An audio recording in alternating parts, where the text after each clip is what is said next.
صبح و شام پڑھنے کی نبوی دعا۔ اس دعا کو پڑھنے والے کو نہ کوئی خوف ہوگا، نہ ڈر ہوگا، نہ پریشانی۔ اس دعا کو صبح و شام 3 مرتبہ پڑھنے کا اہتمام کیجیے۔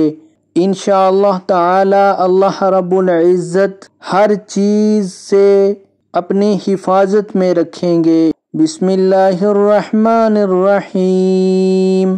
بسم اللہ الذی لا یضر مع اسمہ شیء فی الارض ولا فی السماء وہو السمیع العلیم۔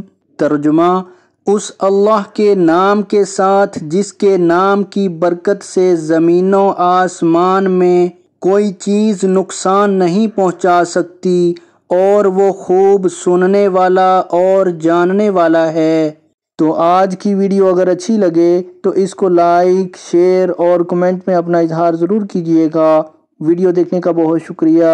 جزاکم اللہ احسن الجزا فی الدنیا والآخرہ۔ السلام علیکم ورحمۃ اللہ وبرکاتہ۔